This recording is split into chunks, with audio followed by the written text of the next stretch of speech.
just 319,000 dirhams. That's right, just 319,000 dirhams. For preferential allotment, reserve your place in the Gold Line by pre-registering on www.damagproperties.com/lakeside. For the first time in the Middle East, the DIFC Gulf Art Fair will bring 400 artists from 40 international galleries to participate in Dubai's first ever contemporary and modern art fair. The tickets are called Timeout tickets on 800 4669 or visit gulfartfair.com.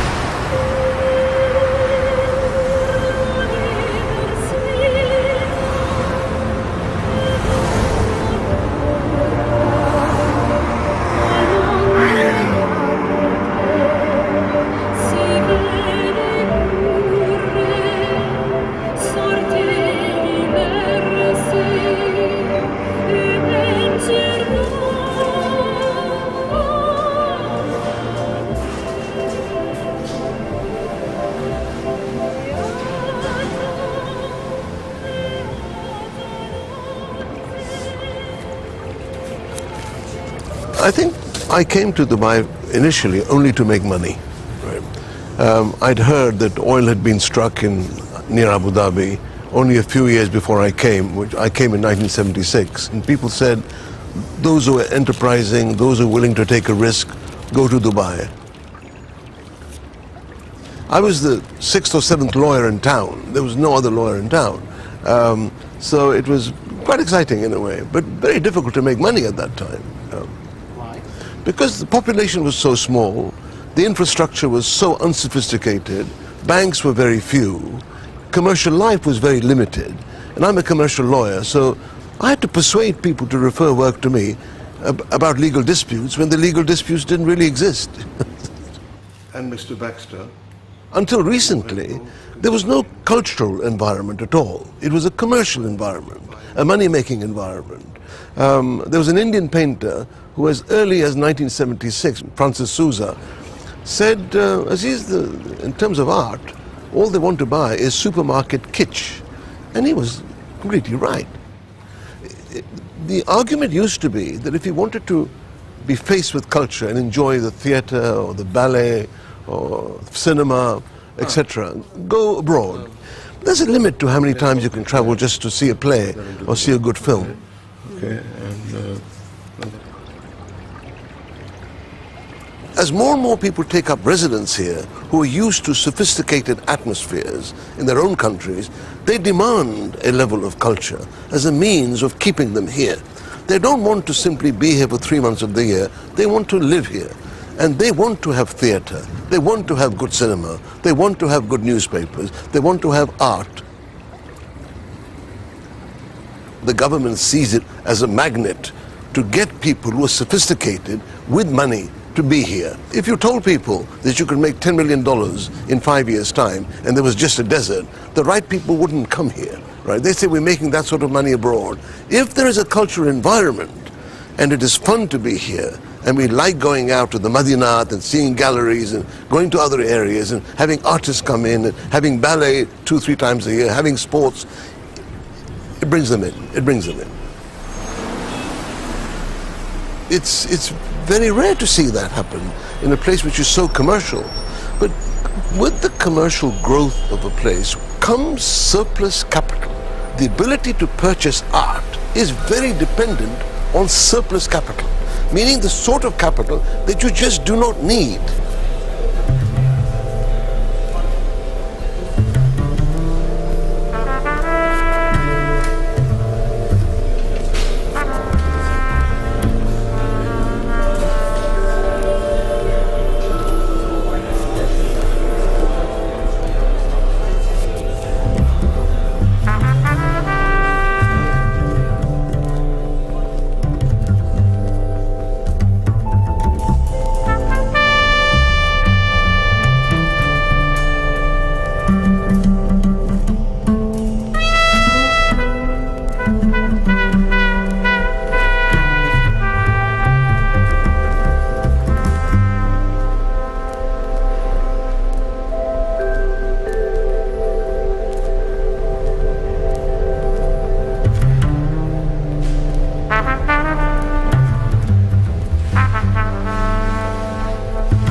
هلا أهلين كيفك خالد؟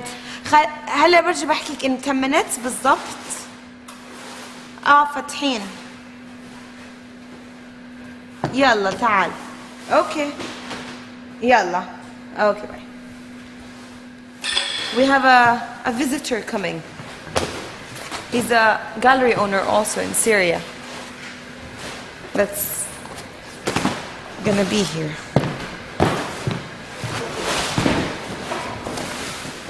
When I opened the gallery, I was doing both. I was doing Western, I was doing, not really Western, Arab and Western, but my whole purpose was to promote modern art, educate people what modern art is. So at the beginning, it wasn't just, you know, modern art was still kind of new. Arab modern art was still kind of new. So you had to kind of show European artists and Middle Eastern artists to kind of get people understand what modern art is, or conceptual art, or art that's good and art that was, you know, a bit weak. So you had to kind of show them.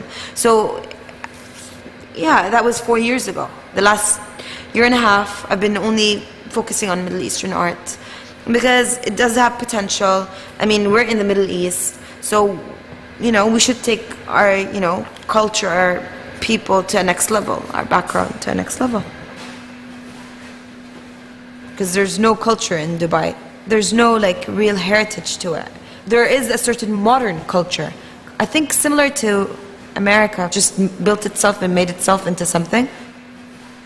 It's not a very mature market, so people are looking at this region, and you know, with the Christie's auction being here, with the art fair happening, with all this happening, it's kind of like, what's going on in Dubai? Why are we focusing on Dubai? Why are we focusing on Middle Eastern art all of a sudden? Good morning, ladies and gentlemen. On behalf of Christie's, thank you so much for joining us today for this private media view. Let me ask you just to quickly turn your mobile phones onto silent for me, please. I'm going to introduce our head table. We're going to watch a brief video, and then we'll have just a few minutes discussion from each of our specialists here today, and then we'll open the floor to your questions before you have the first look at some of our beautiful art and jewelry in the other room. Ladies and gentlemen, good morning. Thank you for coming. We're all very excited to be here ahead of our sale week in Dubai. It was just over a year and a half ago now that Christie's first opened an office in Dubai, the first international auction house to have a presence in the Middle East. There are funds coming up all around the world specifically dedicated to art. A lot of our big clients around the world now are buying because they see art as a form of investment, another way of diversifying their assets. You know, there's so much liquid wealth that people want to put it into something else now. There's still a lot of people who don't completely understand what we do and don't completely understand the market, so there's still a lot of education needed in terms of, you know, both the auction process and the art itself. But the appetite is there, the hunger is there, people want to know more about art, and so we're making great progress. But I am art lover. Same here. Really? Same here, I swear, that's all, really, you know. But I collect quite a lot. Before, when I was young, yes. I am lady lover and art lover. Oh, right. Now, I am old enough. Oh, good. Excellent. Give me your card. I'm silly, I didn't bring it to you. But I'm coming to the auction today, and I'll give it to you. Write your email. Yeah.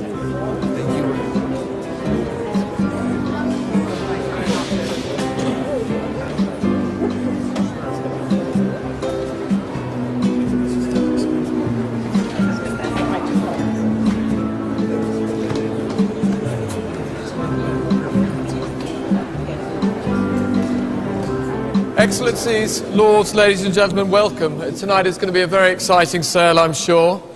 If you're bidding this evening, the very, very best of luck to you.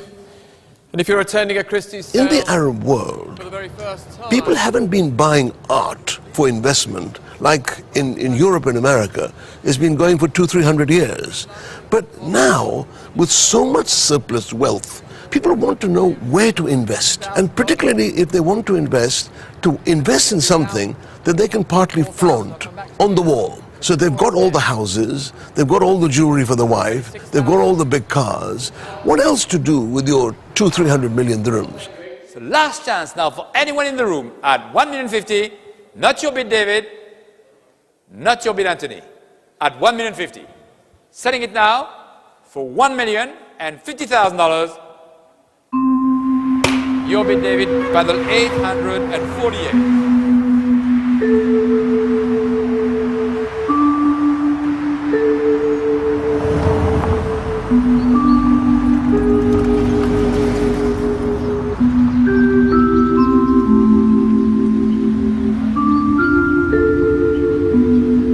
Actually, I know nothing about art. I never knew about art. And you know, our generation, we were not interested in art. We were interested in houses. We were interested in furniture. We thought furniture was something to concentrate on. When we built the house, the first thing we were really looking at was we wanted the house to have like a museum quality feel. I started looking at the walls. I put down a list of what artists that would fit or suit the house with the measurements of the walls and all that. So we decided, I got in a couple of pieces of the artworks of the different painters and artists, and I sat down with Mom and Dad, and I was just like, what do you like, which pieces? Some pieces were too small for the walls that we were looking at. For instance, this piece right here for Shola. We liked her work. We thought it was her work's really nice, but the thing is, her pieces were too small for this wall. So the only way of doing it was commissioning her to do a three-piece.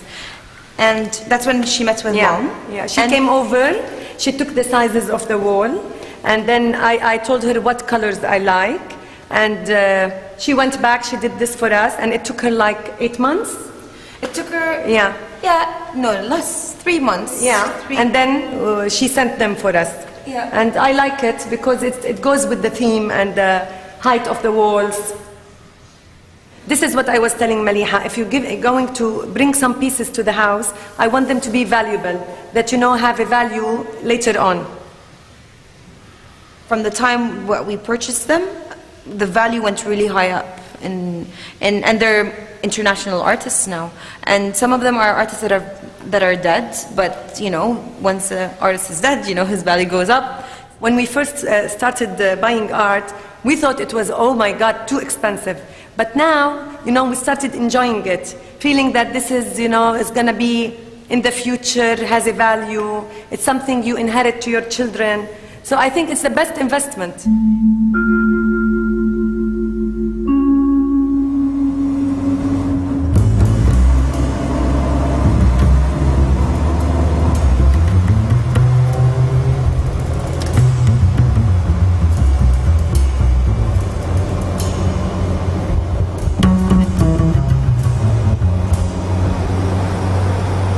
Dubai skyline, for me it looks like an architecture freak show. I'm not too fond of it, to be honest. Just like a mishmash of different style buildings. There's no harmony and there's no continuity with things. And some buildings, for me, it looks like designed like old like Arabic perfume bottles or something like that. Sometimes I don't feel like it's a reality actually living here, to be honest. Because when you go back abroad, you travel to Europe and then you go to the real countries, you realize this place is it's almost not real.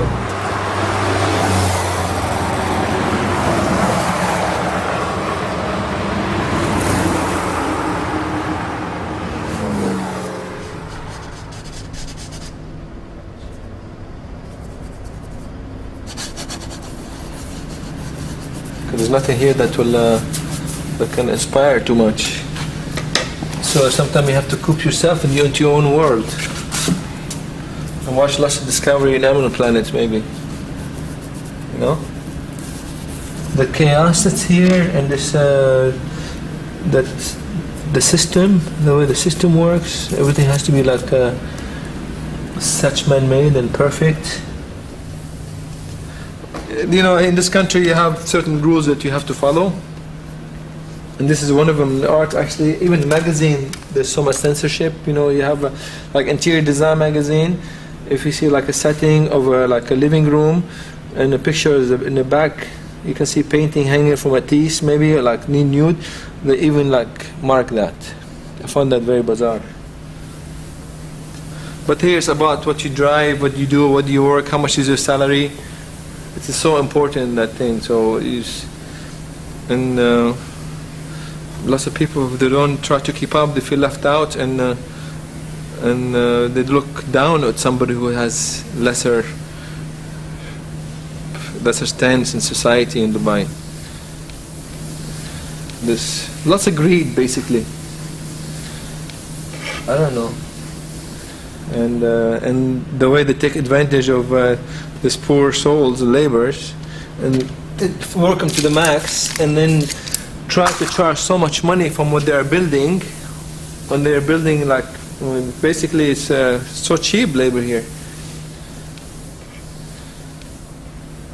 In Dubai, they try to do, they have their idea of doing something never done before ever in the world, maybe a long time ago or something. So they're trying to create that, and I find it very bizarre the way they're trying to do it. And and a lot of people are taken by what they are doing, to be honest. A lot of people come here, they get very impressed.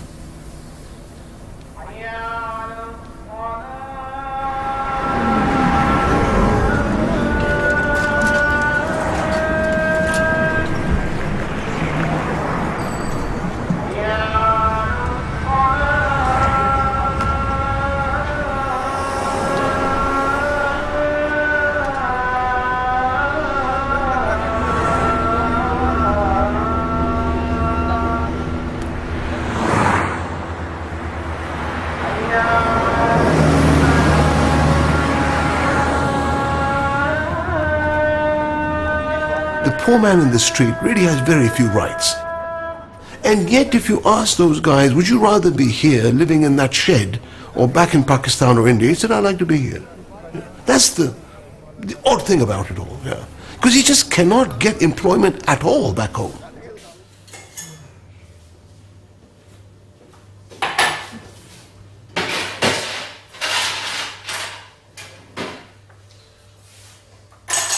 I must say one thing, that all the criticisms that people may make about Dubai and the UAE, yet they would not like to go back to India or Pakistan, or even to England, by the way. A lot of British people, ordinary white Europeans, Caucasians, they may complain about a few things of Dubai. They do not want to go back, because this laid-back life, right, and slightly holiday town atmosphere is something they cannot replete back home. It's bad weather, the tax is there, the bills come through the door all the time, people are asking questions, which is not the case here. You're allowed to do what you want. It's a fairly laissez-faire society.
About from reading a magazine. It was just an article describing how there's 600 art fairs around the world, and something very odd that the Middle East didn't have an art fair at all.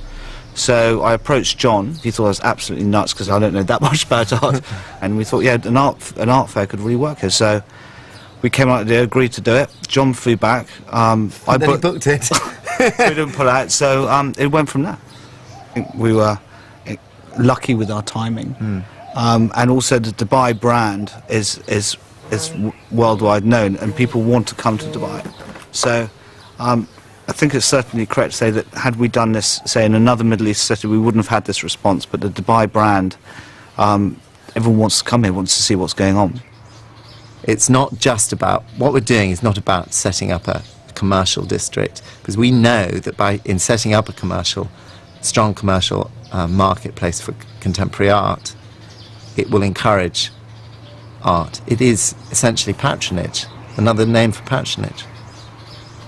I think that about a year ago we thought it might be a mixture of antiques and, it could be anything. A year ago we just had to fill this venue that Ben had booked. That was our main worry. The thing is that as we got interest from a lot of contemporary dealers, the art world is you'll get some artists that for which, say, sexual imagery is an important part of their work, and basically they're not going to be able to show here. Sexual imagery actually is a tiny part of contemporary art. Most of it's to do with the making process and about abstract thought and interesting new ideas visually.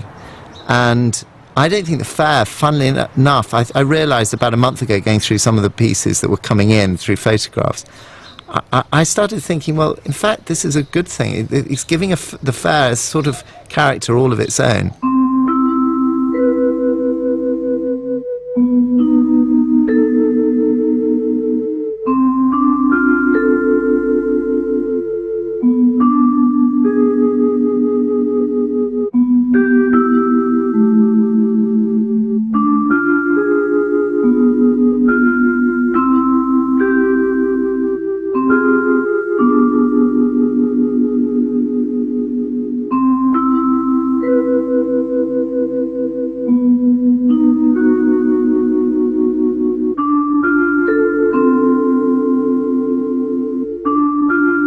There's this line. Our goal is to try to get artists shown, collected, so it doesn't make sense to be in flagrant disregard of what is, frankly, at the end of the day, just culturally inappropriate.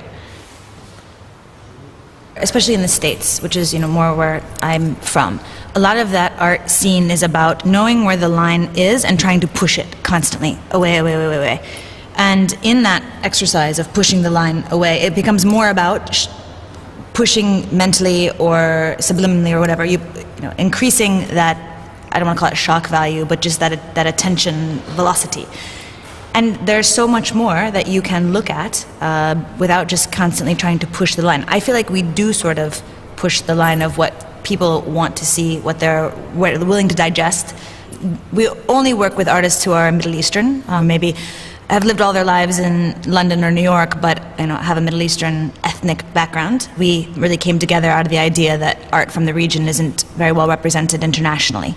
In addition to the fact that it's not well represented internationally, there's not a lot happening locally that helps them with those stepping stones to reach international platforms. A lot of times now, an artist from the region, they'll be successful to a certain point in the region, and then if they want to make that next step, they've got to go live in London, Paris, or New York. Absolutely. I mean, a lot of our artists that have, let's say the artists that had already gone away to pursue their careers or to study abroad are always very keen to show their work back here.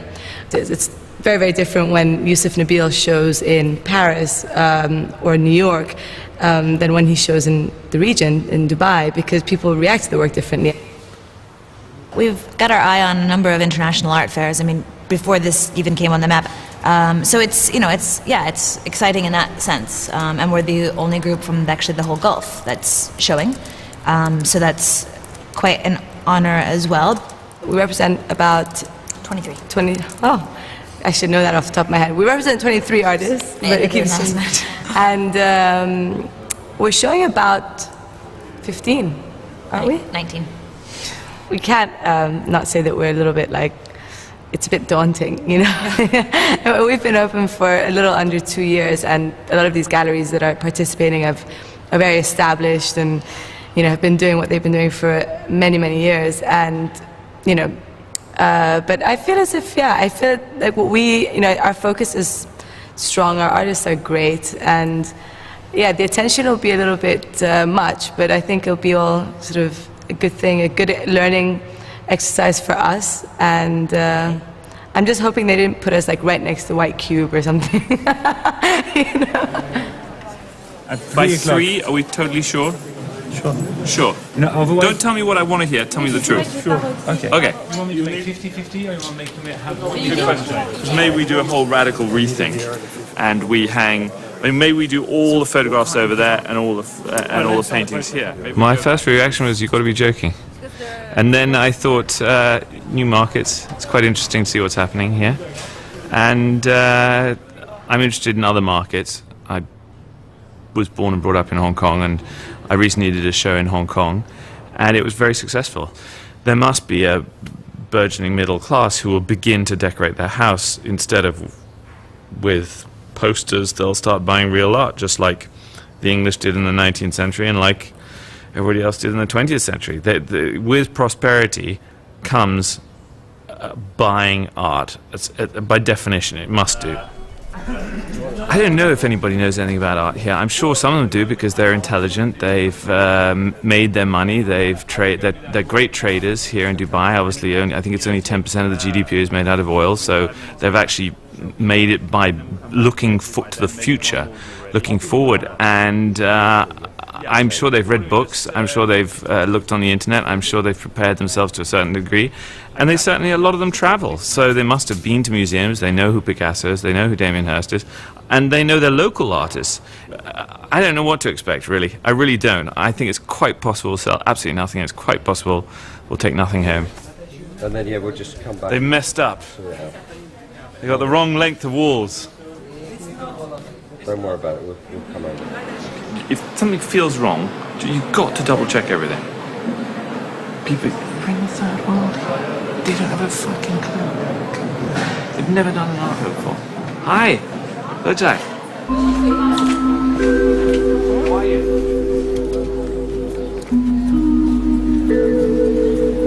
Hello. How are you? I understand you came by the booth. I wasn't there. So. Okay. Hello. How are you guys? Hello. How are you? I'm good. The I just had a big talk, so I have questions to get here. Yes. Yeah, I like the local, the Middle Eastern art much more than what comes from elsewhere. Quality-wise. Some of these artists like Farhad Mosheri or Shirin that you have are some of their great pieces. However, when you have a Basquiat, obviously it's not the same thing. So, or the Damien Hirst are not his best works. So, but this work of Farhad Mosheri is one of his top works. I bought a few pieces. I bought this, by the way. Yeah, I bought a few base pieces.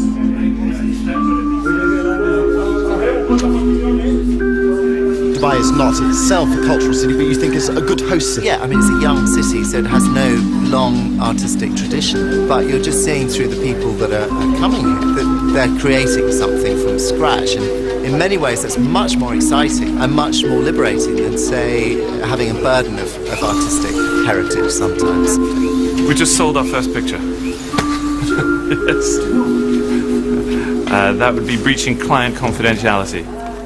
There is obviously a huge amount of cash swashing around the region. The equity markets are in turmoil. It seems like a pretty safe haven art at the moment if you can get it right. This is a tear catcher. So you catch a tear, and then you put the water or the tear into a vial, and on the vial you write the day I had my second baby. That is beautiful. Too bad I had my kids already. I know.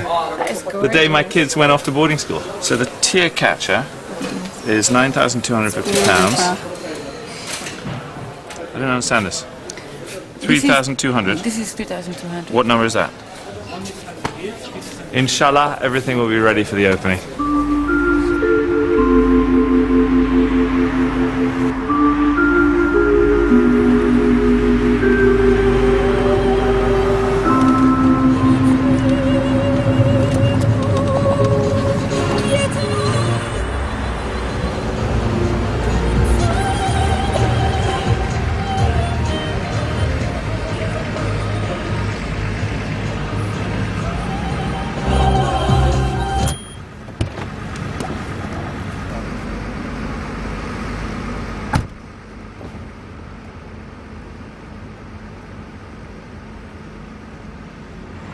there is this new development called the culture complex.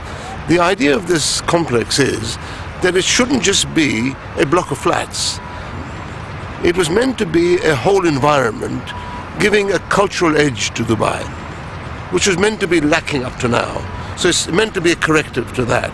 Like the Dubai Art Fair is there, the Cultural Village will be there, the Versace Hotel is there, an opera house is there, large libraries, large galleries, everything cultural as opposed to commercial.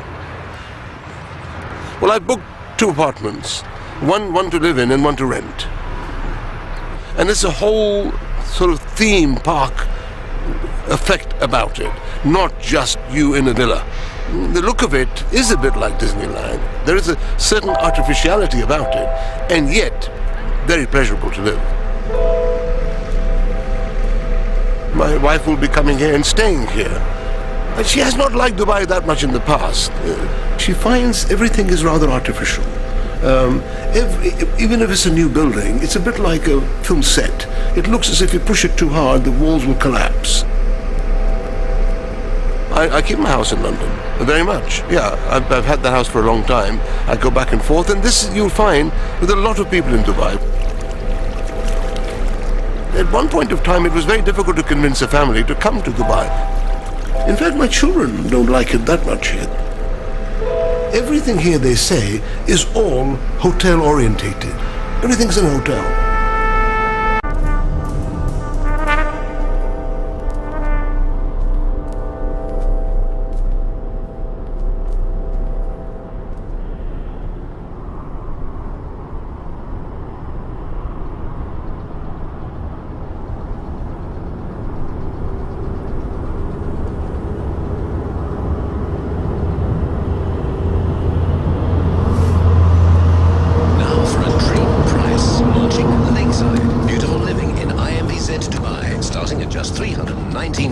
dirhams. That's right, just 319,000 dirhams. For preferential allotment, reserve your place in the Gold Line by pre-registering on www.damagproperties.com/lakeside.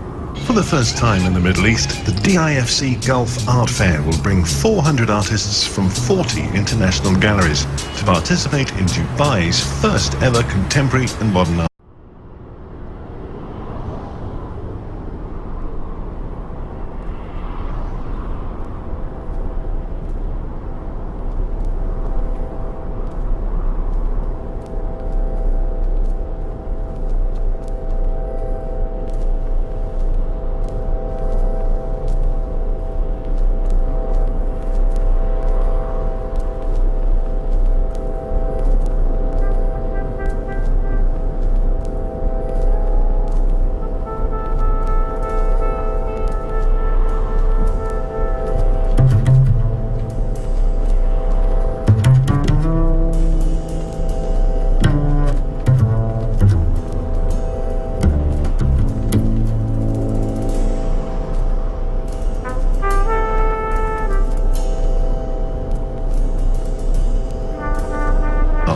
Tickets, call Timeout Tickets on 800 4669 or visit gulfartfair.com.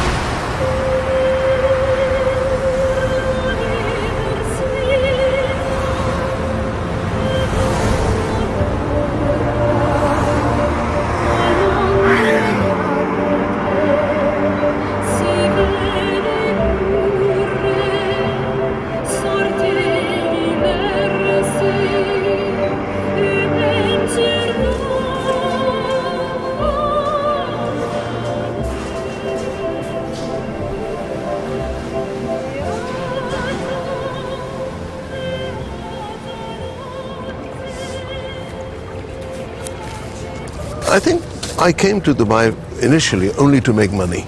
Right? I'd heard that oil had been struck near Abu Dhabi only a few years before I came, which I came in 1976. And people said, those who are enterprising, those who are willing to take a risk, go to Dubai. I was the 6th or 7th lawyer in town. There was no other lawyer in town. So it was quite exciting in a way, but very difficult to make money at that time. Because the population was so small, the infrastructure was so unsophisticated, banks were very few, commercial life was very limited. And I'm a commercial lawyer, so I had to persuade people to refer work to me about legal disputes when the legal disputes didn't really exist. And Mr. Baxter? Until recently, there was no cultural environment at all. It was a commercial environment, a money-making environment. There was an Indian painter who, as early as 1976, Francis Souza, said, in terms of art, all they want to buy is supermarket kitsch. And he was completely right. The argument used to be that if you wanted to be faced with culture and enjoy the theatre or the ballet or cinema, etc., go abroad. There's a limit to how many times you can travel just to see a play or see a good film. Okay. As more and more people take up residence here who are used to sophisticated atmospheres in their own countries, they demand a level of culture as a means of keeping them here. They don't want to simply be here for 3 months of the year. They want to live here. And they want to have theatre. They want to have good cinema. They want to have good newspapers. They want to have art. The government sees it as a magnet to get people who are sophisticated with money